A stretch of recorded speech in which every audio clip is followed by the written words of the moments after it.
Bueno, vamos a hacer una clase resumen de absolutamente toda la materia. Los voy a pasear por todo el programa, así no tienen ningún inconveniente. Bueno, primer diapositiva. Esto, como siempre, se los voy a subir. Lo ideal sería que esto lo estén mirando en lo posible con las diapositivas impresas. Así, de esta manera, tenemos la posibilidad de ir anotando al lado, ¿sí? Bien, arrancamos. Les quiero contar primero. El programa consta de 5 unidades. No sé si ya a esta altura lo habrán sacado de archivos de la plataforma. La unidad 1 nos pregunta la organización, concepto de estructura y clasificación. 2. Concepto de ente y empresa, objetivos y clasificación. 3. Recursos y fuentes. Unidad 2, la contabilidad. Perdón, en la unidad 1 prácticamente se las hice hacer solos con esas 8 preguntas. Ahora se las voy a contestar. La unidad 2 habla de la contabilidad, definición, antecedentes, evolución. Punto 2, objetivo de la información contable. Punto 3, usuarios, tipos de informes. 4, requisitos de la información. Unidad 3, método de registración, estructuración del sistema contable. El patrimonio, concepto, bienes económicos, derechos y obligaciones, clasificación. 3, la ecuación contable estática y dinámica, variaciones patrimoniales. 4, principios de la partida doble. 5, documentos comerciales, confección, registración. Unidad 4, las cuentas, conceptos, elementos, mecanismos de uso, formas y clasificación, análisis y utilización. Punto 2, planes y manuales de cuentas, sistemas de codificación.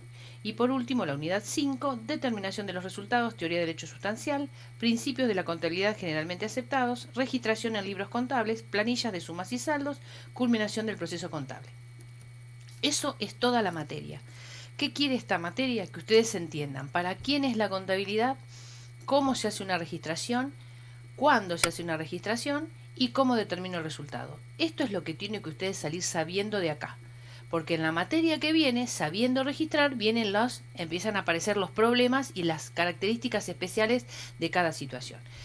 Entonces yo lo que compatibilicé un poco en este resumen es el libro de Newton y el libro de Telese. ¿Qué dice con respecto a qué es ente? Nosotros queremos saber y ubicar la contabilidad. ¿Para qué queremos la contabilidad? Entonces arrancamos de que de tiempos inmemoriales la gente se agrupaba, ¿sí? En forma de una organización, porque se agrupaban eh, con el, por un objetivo, que podía ser el bien común de sus componentes o obtener dinero. Entonces, cada libro hace una clasificación de qué es ente, qué es organización, pero básicamente lo que a mí me importa es que la gente se agrupa porque se necesita juntarse para obtener cosas. ¿Qué cosas quiere obtener? Es el objetivo. ¿Qué quiere hacer? ¿El bien común de sus componentes?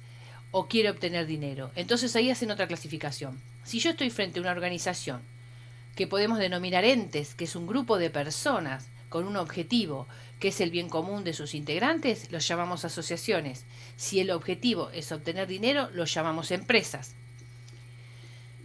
Eh, los integrantes de las asociaciones se les dice asociados y a los integrantes de las empresas se los llama propietarios. Las empresas pueden ser unipersonales cuando el dueño es una sola persona o si tiene varias personas, según la forma jurídica que adopte, son sociedades, pueden ser, si me importa quiénes la componen, sociedades colectivas, sociedades de capital e industria, sociedades de hecho, y si me importa la composición del capital y se divide en cuotas, se denominan SRLs. Si el capital se divide de acciones, se denominan sociedades anónimas, comanditas por acciones o sociedad anónimas simplificadas, que estas son nuevas y que están en la picota. No sé qué va a pasar con esto. ¿Entienden? Estas grupos de personas que se conforman como empresas cuya intención u objetivo es obtener dinero, pueden adoptar esta forma jurídica. Y el objeto por el cual se juntan es la actividad. Cuando yo le pregunto diferencia entre objetivo y objeto, el objetivo es el bien común o obtener dinero y el objeto es la actividad que van a ejercer. Normalmente, las asociaciones sin fines de lucro, cuyos integrantes se denominan asociados, la actividad que suelen tener son deportivas, los clubes, religiosas, los distintos tipos de religiones que hay, culturales, una biblioteca, un museo, asistencia social, por ejemplo, una obra social sin fines de lucro, como puede ser el Círculo Católico Obrero, una de esas así, o algún otro objetivo que lo que quiere es el bien común de sus componentes. No están para ganar plata. Este tipo de empresas no les interesa ganar dinero, sino que los que forman el grupo de personas que se reunieron con ese objetivo es obtener un beneficio teniendo un lugar donde ir a practicar deporte, ir a una pileta, ir a pasar una tarde, ¿no es cierto? Como lo hace un club que te cobra una cuota, pero los dueños no se reparten el dinero, al contrario, lo reinvierten para seguir obteniendo beneficios para sus integrantes. Esa es la gran diferencia. Por otro lado, en las que empresas que tienen fines de lucro, las dos son organizaciones de personas. Una no tiene fines de lucro y la otra sí. Entonces, la actividad que va a hacer es una actividad que puede ser comercial, que es vender cosas, industrial, fabricar para vender, financiera, un banco, agropecuaria, todo lo que tenga que ver con actividades primarias, cultivos, cría de animales, etcétera, ¿sí?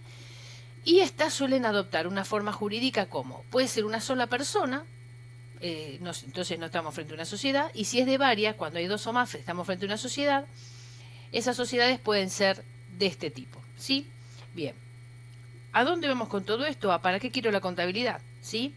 Para llevar a cabo la actividad o negocio que decidimos hacer, necesitamos recursos. Esos recursos los podemos dividir en dos. Recursos de rápida movilidad, dinero, cuentas bancarias, mercaderías. Esto va y viene permanentemente, o recursos de carácter permanente como bienes de uso, rodados, maquinaria. Este tipo de cosas se adquieren y permanecen mucho tiempo en la empresa. Uno no compra un inmueble y mañana lo vende, mañana compra otro y mañana lo vende, ¿no? Porque te volvés loco. Ese grupo de recursos que le permite llevar adelante la actividad o negocio que decidieron implementar, los denominábamos activos, ¿sí? ¿Y cómo consigo estos recursos? Se van acordando de esto, hay un video. Por el aporte de los socios, los recursos autogenerados, porque yo voy generando una rueda donde compro cosas y obtengo un beneficio y ese beneficio lo vuelvo a volcar para comprar cosas, ¿sí? O me lo pueden facilitar terceros, me endeudo. Entonces tenemos este grupo, se denominan pasivos propios, no tienen un vencimiento, y este grupo cuando yo me financio mis recursos con dinero que me prestan terceros o préstamos que me hacen porque no me cobran lo que compro, ¿sí? Este grupo se denomina pasivo y financian mis recursos. ¿Cómo podemos dividir esto? El activo, que es el conjunto de bienes y derechos que yo uso para ejercer mi actividad, lo compro, lo obtengo gracias a que me endeudo con terceros o me aportan ese patrimonio, ese capital, mis socios. O porque se generan resultados por el permanente movimiento que está generando esto, voy generando utilidades que son mías y las puedo volver a volcar para financiar nuevos recursos, ¿sí? Entonces, habíamos dicho que el sector de bienes y derechos lo llamábamos activo, que el sector que financiaba lo dividíamos en dos, uno era el pasivo y otro era lo que era nuestro y no tenía vencimiento. Y de ahí podíamos sacar una ecuación, ¿sí? A todo este grupo envuelto en rojo lo llamamos patrimonio, y que es el conjunto de bienes, derechos y obligaciones, o sea, todo. ¿Y cómo puedo dividir esto para empezar a encontrarle la vuelta para tratar de llevar el control de todos estos movimientos? Con esta ecuación, donde yo puedo decir que el activo, si le resto lo que me endeudo con terceros que no tienen nada que ver con la empresa, me determina el patrimonio neto, que es lo nuestro, lo que es de los dueños, que es lo que aportamos y lo que obtuvimos. Entonces esto no está quieto, ¿se acuerdan que yo les contaba en otro video? Está en permanente movimiento. Entonces ese movimiento genera variaciones. Si estas variaciones no me alteran la fórmula, es decir, que yo, por ejemplo, tengo plata, 100.000 pesos, y voy y me compro un auto que vale 100.000 pesos, el activo no se movió, tengo lo mismo. Entonces esta ecuación no se mueve. Si eso pasa, estamos frente a variaciones permutativas. ¿Sí? Si yo me compro un auto y no lo pago, crece el activo en la misma medida que el pasivo, el patrimonio neto no se mueve, esta ecuación no se va a cambiar. Entonces estoy frente a variaciones permutativas. Las variaciones permutativas pueden ser de activos con activos, pasivos con pasivos o pasivos con activos en la misma medida. Y también puede haber variaciones permutativas dentro del patrimonio neto, porque yo puedo tener resultados que lo capitalizo, no me lo llevo. Entonces se produce una variación permutativa que no altera esta ecuación. Ahora, si esta ecuación se altera porque yo cambio un activo por otro de mayor valor, ¿sí? Sin haberme endeudado, estoy obteniendo un resultado. Supongamos que yo tenía mercaderías por 100.000 pesos y la vendo en 200.000, se incrementa el activo, no me endeudé, que tuve un resultado. Entonces, ¿qué va a pasar? Va a crecer el patrimonio neto, se va a alterar esta ecuación. Entonces estamos frente a variaciones modificativas, ¿sí? Entonces, todo este movimiento me genera situaciones dentro del patrimonio que yo puedo dividir en variaciones permutativas y modificativas. Voy a considerar las variaciones modificativas, para resumir, solamente cuando esta ecuación se ve alterada y me cambie el número que da el patrimonio neto. Estas variaciones generan lo que se denomina el ciclo operativo, que es lo que yo quiero reflejar para saber si ganamos. ¿Entienden? Esto es lo que yo quiero saber. Básicamente, ¿tuvimos ganancias? ¿Tuvimos pérdidas? ¿Cómo está esto nuestro? Si me voy de la empresa, ¿cuánto me tengo que llevar? Bueno, el ciclo operativo consiste en comprar, pagar, producir, vender y cobrar. De este movimiento, los que están en azul son movimientos económicos y generan recursos autogenerados. Comprar y vender genera recursos autogenerados. ¿Por qué? Porque yo compro un valor y vendo un valor mayor. Entonces me genera ganancias, ¿sí? Y los rojos son movimientos financieros, que es cobrar y pagar. No me va a generar nada extraño relacionado con eso. Entonces ahí viene, ¿para qué estudiamos contabilidad? Para poder brindar información sobre estos movimientos, ¿sí? Todo lo que yo les estoy contando es para llevarlos a la definición de contabilidad y a cómo registramos. Por eso se los dejé estudiar un poquito solos. Bueno, ¿qué sigue acá? Definición de contabilidad. Teniendo en cuenta lo que yo necesito, ¿la contabilidad me lo brinda? Sí, tenemos dos definiciones de contabilidad que me gustaron a mí. La contabilidad es parte integrante del sistema de información de un ente. Para poder entender esta definición, yo tengo que saber qué es un ente. ¿Qué era un ente? Un grupo de personas que se juntaba para obtener dinero o un fin de lucro. Es la técnica de procesamiento de datos que permite obtener información sobre la composición y evolución del patrimonio de dicho ente. ¿Qué era patrimonio? Se los mostré recién. Era el conjunto de el activo, bienes y derechos, el pasivo, obligaciones, y lo que es nuestro, conjunto de bienes, derechos y obligaciones, ¿sí? Que tiene un ente, que es ese grupo de personas. Y lo que yo quiero con la contabilidad es obtener información sobre la composición y evolución de ese patrimonio. ¿Qué bienes tiene de propiedad para poder controlarlo? Y si tiene bienes que son propiedad de terceros, ¿sí? Porque si les pasa algo, yo tengo que tener presente que me tengo que hacer cargo, y también quiero saber qué contingencias puedo tener, como por ejemplo que no me pague alguien que le vendí algo, ¿sí? Entonces, ¿qué hace la contabilidad? Me brinda información sobre las variaciones que se producen en un patrimonio de un ente, empresa. ¿Asociación también? Sí, porque las asociaciones, si bien tienen como fin el bien común de sus integrantes, también necesita controlar su patrimonio para ver si lo está logrando, si tiene que mejorar o desaparece porque se gasta todo. La otra definición es, ¿cómo tiene que ser esa información? Tiene que ser una información que tenga utilidad para facilitar decisiones de los administradores del ente y de los terceros que interactúan o pueden llegar a interactuar con él, así como para permitir una eficaz vigilancia de los recursos y obligaciones que tengo. Entonces, ¿cómo tiene que ser la contabilidad? Me tiene que dar una información suficiente como para ya saber qué es mío, qué debo, cómo va la empresa, si voy obteniendo resultado o no, ¿sí? Para llevar un control de todos esos movimientos. Para eso sirve la contabilidad. Después teníamos que, se los cuento a nivel anecdótico, empezamos con esto, si es una ciencia, si es una técnica, si es un arte. Y la verdad que hoy es un arte mezclado con una técnica que me permite justamente reflejar esos movimientos y poder llevar un control y proyectar, ¿sí?, la posibilidad de tener siempre ganancias o timonear para que no vaya a pasar algo que, como le pasó a esta empresa ahora, que de golpe se vio tan endeudada que miren cómo terminó. ¿Sí? Para timonear y ir controlando lo que sucede en una empresa antes de que sea tarde. Bueno, eso es definición de contabilidad. Voy a ver qué sigue, que no me quiero perder de nada. Ya llego. Definición. Estoy mirando mi machete. Bien, ¿quiénes usan la información contable? Esta era una de las preguntas que yo les había dejado. La información contable la podemos clasificar en dos tipos de información. Información interna, que es detallada y muy confidencial, que solo la ven los administrativos y gerentes, ¿sí?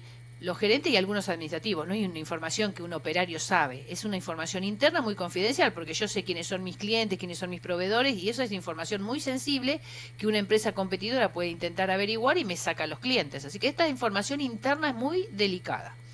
Y está la información externa, que es un resumen de esta información, más acotada, resumida, y que cumple los requisitos nacionales e internacionales que establecen las leyes. Y la van a usar la asamblea, o sea, los socios. Y usted va a decir, pero el socio no puede ver esta información. No, porque el socio a lo mejor puede ser miembro de otra empresa competidora. El socio es un tercero, es la persona que puso plata para llevarse ganancias. Y si no, nada más que eso. No es, la empresa es un ente independiente de esta gente.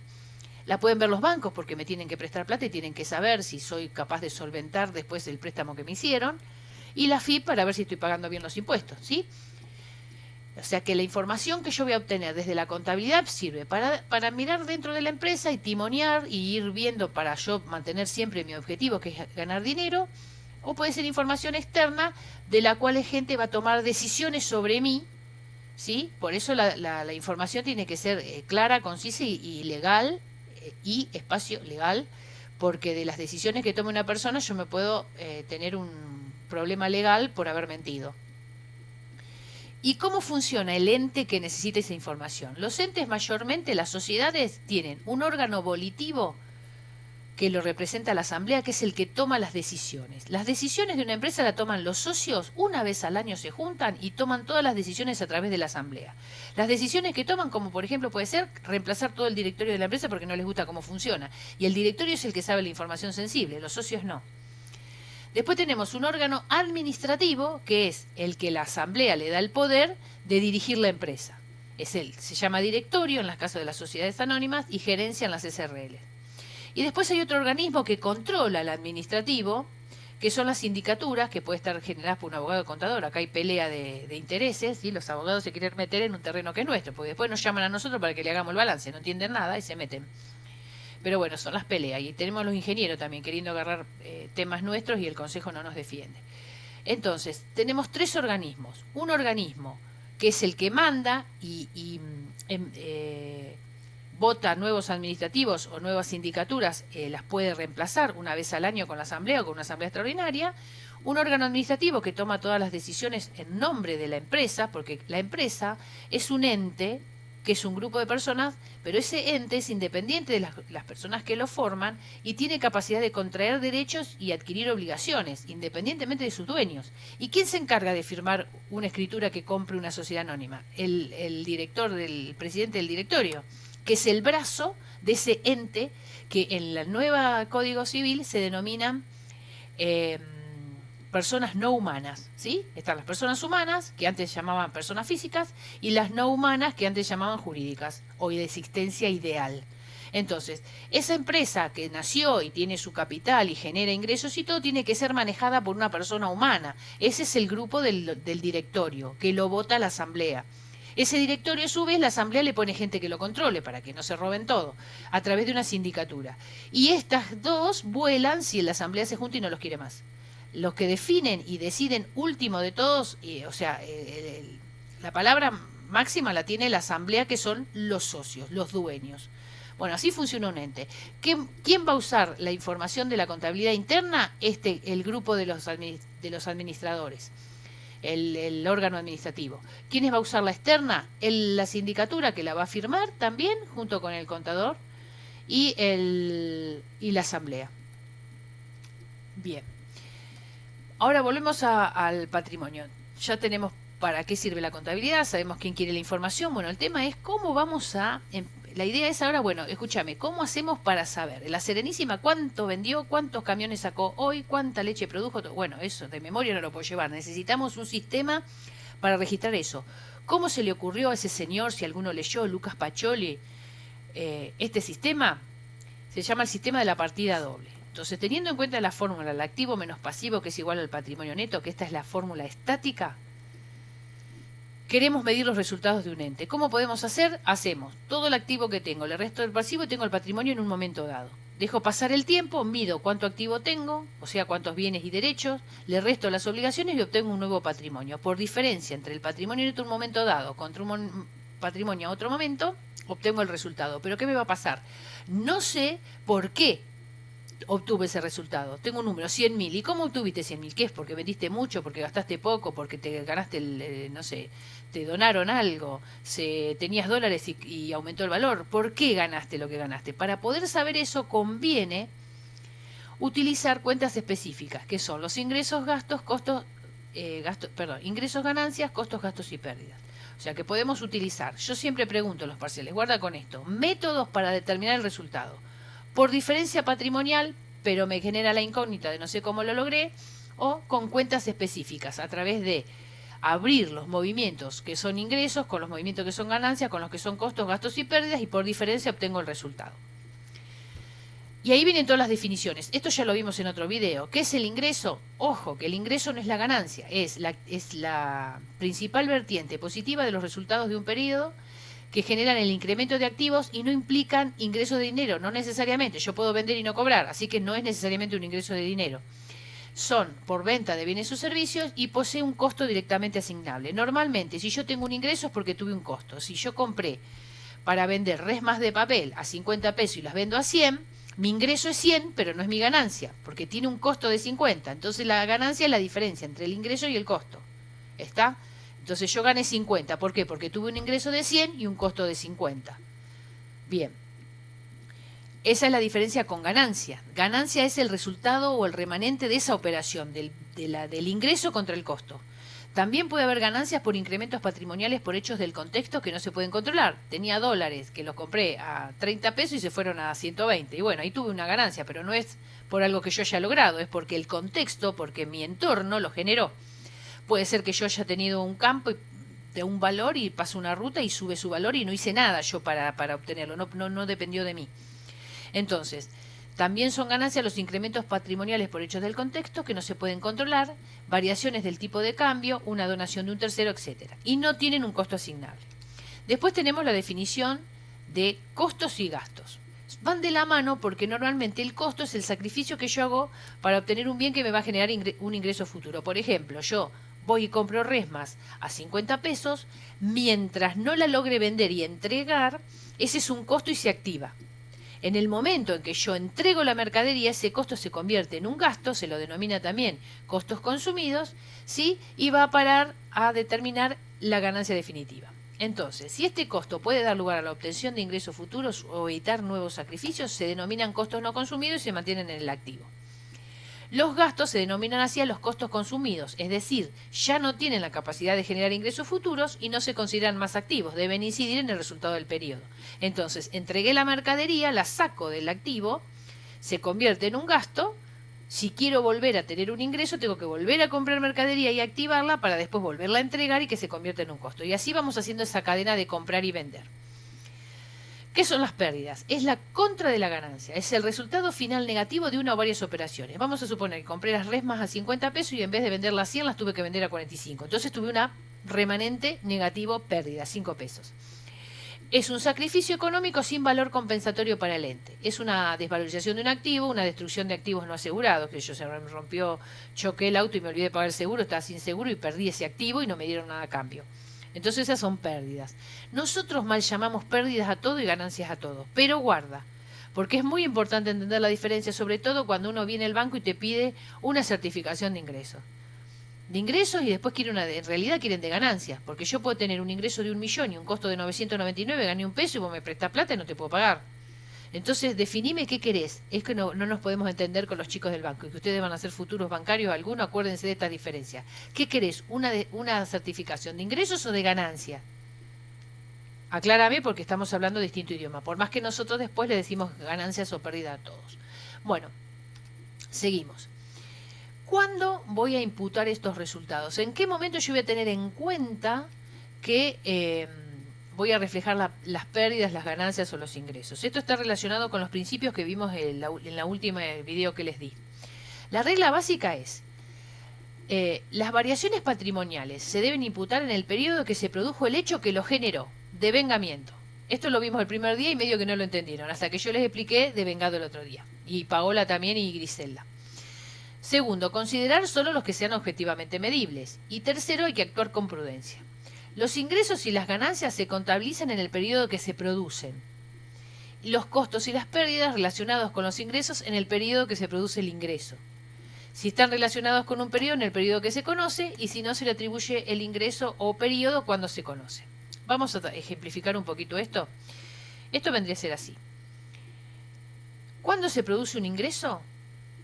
Cuando yo presto servicio, cuando presté el servicio. Cuando yo vendo algo, cuando entregué las cosas. Si alguien viene y me dice, ¿me vendés 40 resma? ¿Te doy la plata? Yo no tengo un ingreso. Tengo un anticipo de un cliente y tengo una deuda, porque no le entregué las cosas. Hasta que no se las entregue no tengo posibilidad de reflejar esa venta. ¿Está? Y los costos y los gastos se deben reflejar cuando se produce realmente el ingreso, porque van apareándose. Entonces, si yo tengo que vendí la mercadería, el costo de esa mercadería tiene que reflejarse junto con la venta, porque o en el periodo que corresponde a esa venta, para poder compararlo y saber si gané o perdí. ¿Sí? Ahora, vamos a suponer que yo alquilo un local. ¿Cuándo voy a reflejar el costo o la pérdida que me genera alquilar el local? En el mes que corresponde al alquiler, independientemente de que lo haya pagado o no. Cada mes que tengo alquiler tengo que reflejar que tengo el alquiler. Después, si lo pagué, pondré a caja, a banco. Y si no lo pagué, pondré alquileres a pagar. Pero tengo que reflejar la variación modificativa en el periodo en que se produce, independientemente de que se pague o no. Si es un costo, con el ingreso. Si es un costo que no está relacionado con un ingreso, en el periodo que se produce. Y si es un costo que no está relacionado con nada, por ejemplo, tuve que hacer una consulta a un abogado, en el momento en que le hago la consulta, en ese periodo va el gasto. Eso está relacionado con la teoría del hecho sustancial, que básicamente dice que los servicios se reflejan cuando se prestan, los ingresos, las ventas cuando se haya entregado la mercadería, y ahí interviene el remito, que nos genera las discusiones, y los gastos que no puedo relacionar con ingresos o con periodos en el momento que lo conozco. Eso es importantísimo porque es de cuándo van los asientos. ¿Y saben quién me hace la cabeza con respecto a cuándo tengo que hacer esto? Los principios de contabilidad generalmente aceptados, que son 13, que son del final de esto. Bueno, teoría del hecho sustancial. ¿Qué significa eso? Es cuándo se perfeccionan los ingresos, con la tradición de la cosa. Tradición significa relacionado con entregar, con trasladar. ¿Sí? Si la empresa es industrial y produce a pedido, y las agropecuarias, la tradición se considera perfeccionada cuando se produjo el bien, y en las agropecuarias cuando se cosechó, porque la venta ya está pautada, ¿sí? Ya está predeterminada, no hace falta que lo entregue. Lo coseché o lo produje y ya tiene su dueño esperándolo. Si se produce para stock, que es distinto, no sé, yo hago, y si me llaman y me piden les vendo, es cuando le entrego el producto. Y una empresa que presta servicio, el ingreso se refleja cuando se prestó el servicio. Entonces vamos a decir que yo tengo que ir a cortarle el pasto a alguien. Me dice, cuando deje de llover, vení a cortarme el pasto. Te lo dejo pago. No presté el servicio, esa plata que me dio no es un ingreso, es dinero, activo, caja que aumenta, a anticipo de cliente, pasivo. Cuando presto el servicio, doy de baja anticipo de cliente al debe y pongo venta de servicio abajo, se produjo el ingreso. Eso es fundamental. No se puede reflejar la venta antes de que se produzca alguna de estas situaciones. ¿Sí? Si yo presto el servicio y no me pagan, es venta. Si a mí me pagan y no presto el servicio, no es venta. Seguimos. Esto ya lo vimos en un video. Yo te estoy haciendo un resumen para que le hagan una especie de hilación de toda la materia.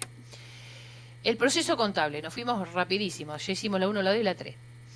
¿En qué consiste el proceso contable? Esperen que voy reviendo que no me olvido nada. Un segundo.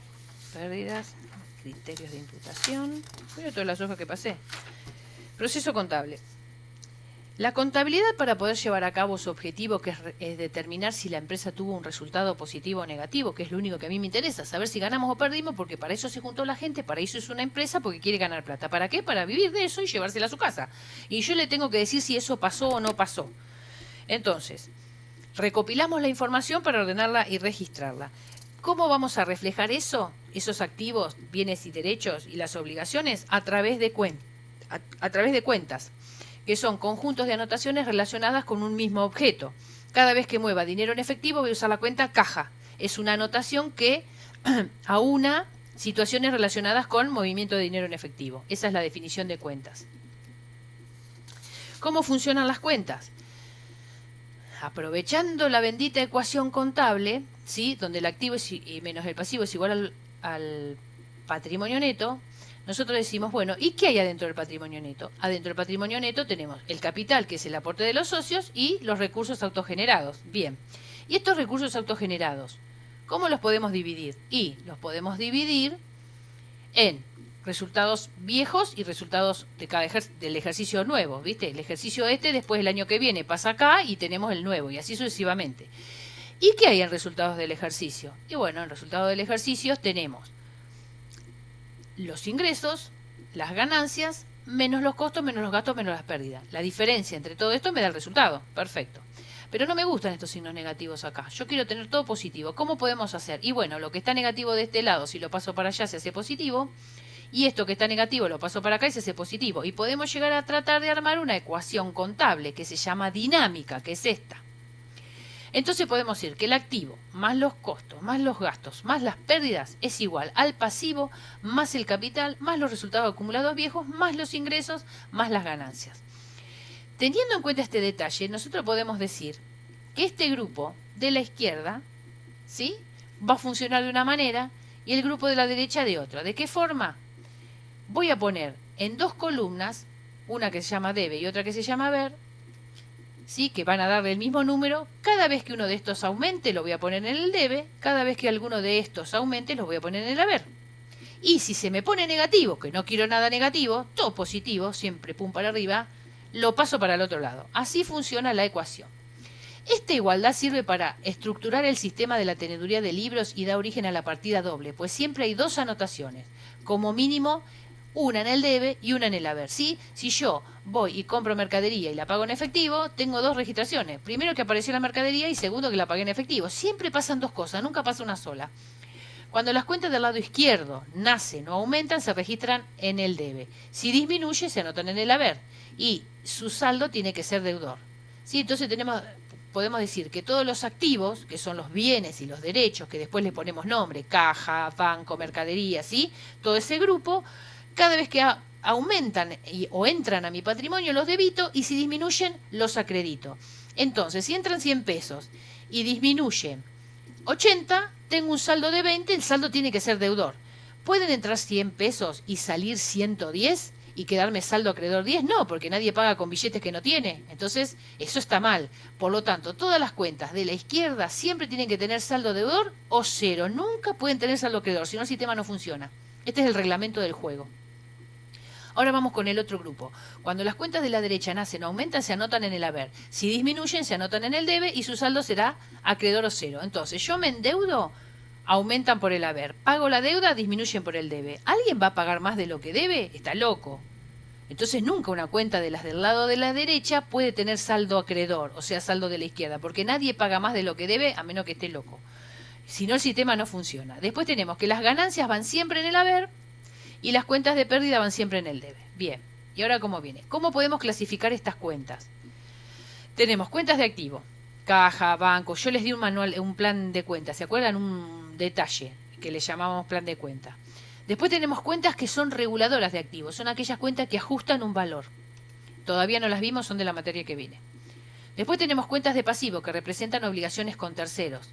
Y tengo reguladoras de pasivos. Yo a veces tengo una deuda que es mayor de la que tengo, entonces tengo que crear una cuenta que la achique porque es mentira lo que debo. Vamos a suponer que yo hoy me endeudo en 100 pesos y me cobran intereses por 110. Si yo pago la deuda hoy y me cobran intereses por usar la plata un mes y la puedo pagar antes de tiempo, ese interés entonces no lo voy a pagar. Por lo tanto, no debería hoy 110. Hay una cuenta que va a regular y va a restar esos 10. Pero ya les digo, es tema de la materia que viene, que la van a hacer igual por esto del coronavirus, aunque no me la aprueben a esta, pero condición sine qua non para aprobar la que sigue es tener aprobada esta. Bueno, cuentas de patrimonio neto que van a ser capital, reservas estatutarias voluntarias, resultados del ejercicio, resultados acumulados, prima de emisión, descuento de emisión, todas cuentas que reflejan patrimonio neto. Después hay algunas reguladoras de patrimonio neto. Todas estas, las reguladoras, las vemos en la materia que viene. Tenemos cuentas de pérdidas, que son costo, gasto y pérdida, mal llamadas todas pérdidas. Cuentas de ganancias, que son de ingresos o de ganancias. De movimiento y de orden. Todas estas, las reguladoras de movimiento y de orden, son tema de la materia que viene. Todas estas clasificaciones ustedes tienen un plan de cuentas que yo les di. ¿Qué va a pasar con el plan de cuenta? Una empresa necesita tener un plan de cuenta porque llego yo y digo, che, ¿cómo llamamos la cuenta caja?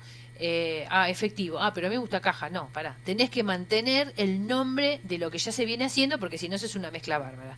Entonces, el plan y manual de cuenta nos indica cómo debe utilizarse cada cuenta, cuándo se debita, cuándo se acredita, y se encuentran codificadas y agrupadas por tipo, porque todo esto se carga en un sistema y las computadoras quieren números, no quieren nombres. Eso se los enseñaron, Paola le dijo que miraran el video de Griselda donde explicó codificación de cuentas. Bien, normalmente los enlatados las traen codificadas, pero uno tiene que saber hacerlo porque a veces hay que agregar cuentas y no sabemos qué hacer. ¿Cómo van a funcionar las cuentas? Para que el sistema contable funcione, yo tengo que ir registrando las operaciones, las que son partidas deudas una o varias al debe, las acreedoras una o varias al haber, ¿sí? Y la columna del debe tiene que ser igual a la columna del haber. Entonces los principios básicamente para que esto funcione es, una vez que decidimos qué nombre le ponemos a los activos y pasivos y el patrimonio neto, cómo van a funcionar. Cuando armo el asiento, si tengo algo en el debe, en la columna del debe, tengo que poner algo en la del haber, si no, no funciona, ¿sí? La suma tiene que dar igual. Cuando uso una cuenta, siempre tengo que usar la misma cuenta y por el mismo valor que entró o menos, pero nunca por demás. ¿Sí? La suma del debe debe ser igual a la del haber y las ganancias se acreditan, las pérdidas se debitan. Esto se denomina principios de la partida doble, no confundir con los principios generales, que es cuándo van los asientos. Esto es cómo se hace el asiento. Seguimos. Acá está. Entonces tenemos, ¿qué vamos a hacer? Las reglas de la partida doble me dice que yo tengo que poner algo en el debe y algo en el haber. La suma de esto tiene que ser esta suma igual a esta suma. Cuando aumenta un activo, se debita. Si disminuye, se acredita. Cuando aumenta un pasivo, se acredita. Si disminuye, se debita. Las pérdidas van siempre acá y las ganancias van siempre acá. Eso es cómo se hace el asiento. Principios de la partida doble. Si yo uso la cuenta caja para denominar dinero en efectivo, cuando la uso no puedo usar efectivo o dinero en efectivo u otra cuenta, porque entonces voy a tener mucha plata por un lado y otra cuenta que sale que no es la misma y no funciona el sistema, ¿entienden? Todo lo que entra por una cuenta tiene que salir por la misma cuenta que entró. No puedo cambiarles los nombres. ¿Cómo se hacen los registros contables? Son cronológicos, van por orden de fecha. Normalmente se hacen mensualizados, ¿sí? Nosotros tenemos que registrar las operaciones del mes todas juntas en cada mes, ¿sí? Son sistemáticos y son un resumen de las anotaciones de cada cuenta. Se llaman mayores. ¿Se acuerdan que después que hacíamos los asientos mayorizábamos? Principales libros según el Código de Comercio. ¿En dónde vamos a reflejar esos asientos? En el libro diario. Denme un segundo.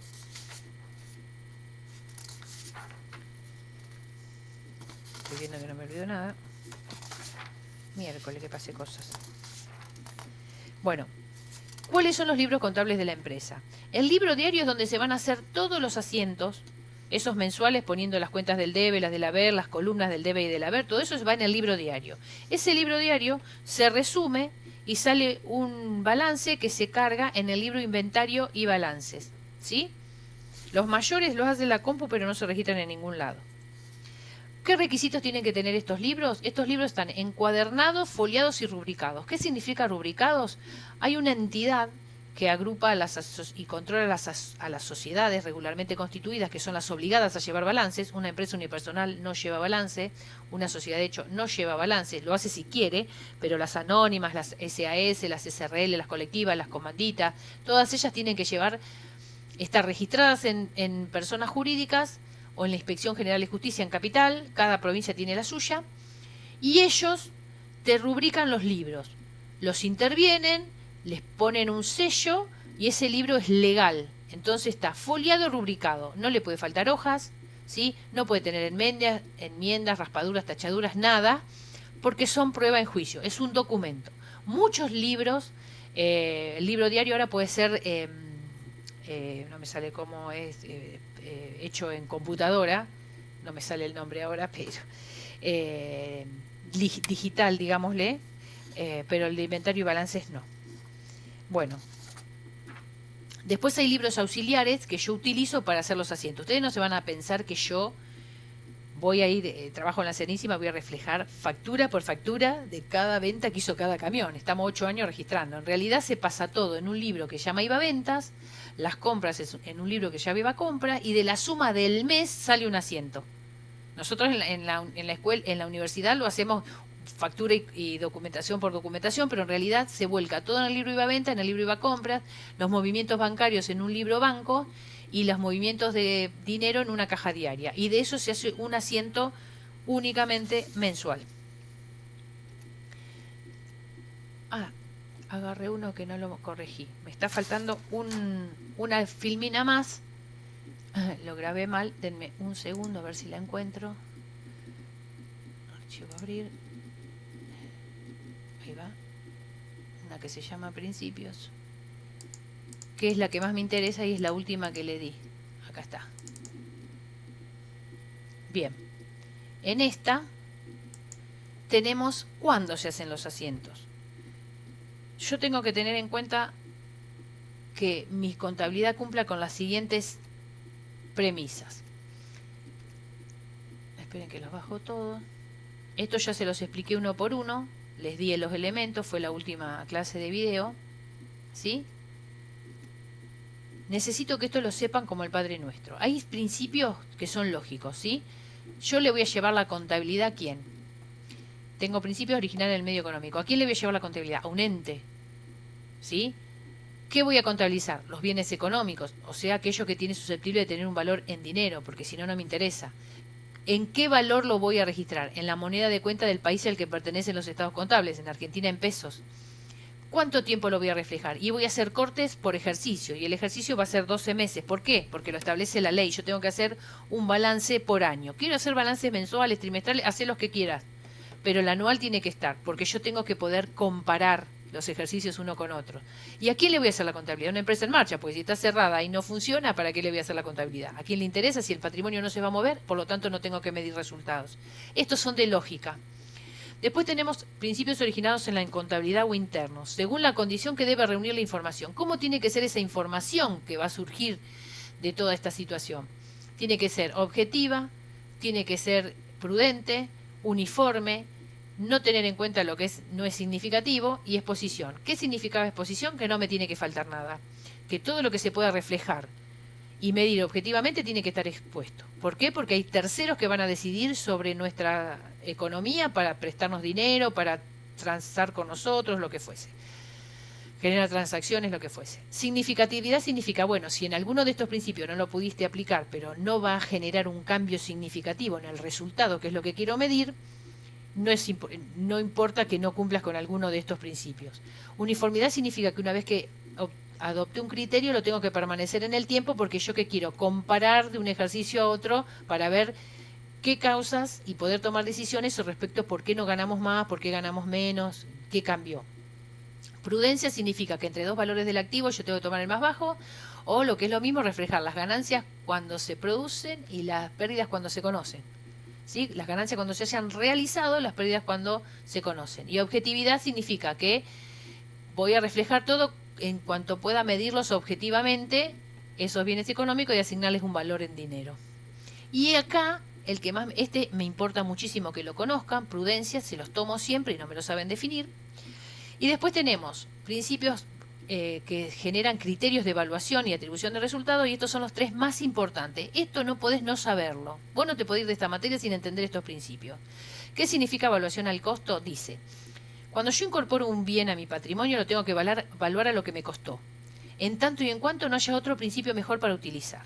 Excepciones, moneda extranjera y piedras preciosas y cereales. Esos son los que yo puedo no utilizar este criterio, es la excepción. Todo lo demás, si yo fui y me compré un auto, ¿cuánto gastaste para comprar el auto? El precio de que me dio la agencia, el patentamiento, el flete para traerlo, todo eso es el costo. La evaluación al costo es lo que gasté para tener ese bien en mi poder. Todos los sacrificios que hice para tenerlo conmigo, eso es evaluación al costo. Es largo este principio, así que tienen la hoja del libro donde está. Después tenemos el principio de devengado. ¿Cuándo vas a reflejar las variaciones modificativas de un ente? Cuando cuando se produzcan independientemente de que las pague o no. Si yo en enero pago el alquiler anticipado de febrero, el gasto es de febrero. La salida de dinero va en enero, pero el gasto tiene que estar en febrero. Entonces, ¿qué asiento haces en enero?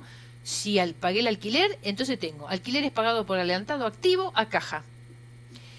En febrero, una vez que transcurrió el mes y ya no tengo más derecho a estar en la propiedad que alquilé, el asiento va a ser alquileres perdidos, alquileres pagados por adelantado. ¿Está? Yo tengo que poner la variación modificativa en el periodo en que se devengó. No importa si la pagué o no la pagué. Vamos a suponer que no pagué nada.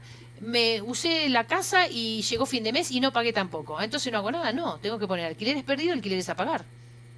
Y en el mes que pago es alquileres a pagar a caja.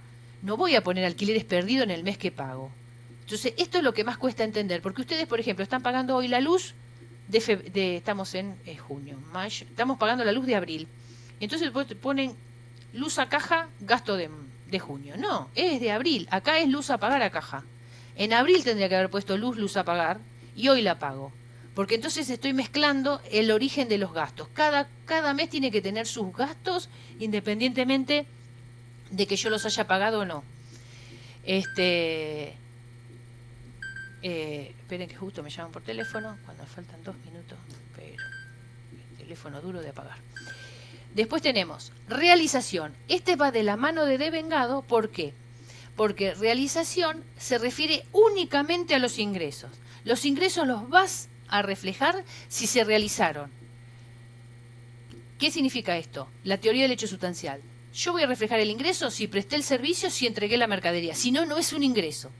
¿Está? Estos 3 principios con prudencia son sagrados y les puedo tomar situaciones y ustedes me pueden decir, no cumple con este, no cumple con aquel, ¿sí? Bueno, ahí está toda la materia, chicos, 5 unidades. Necesito que sepan registrar cuándo y por qué registran como registran. Eso es toda la materia. Les queda hasta que lleguemos al parcial presencial para repasar todos estos temas. Así que bueno, un gusto, espero les sirva y nos estamos viendo.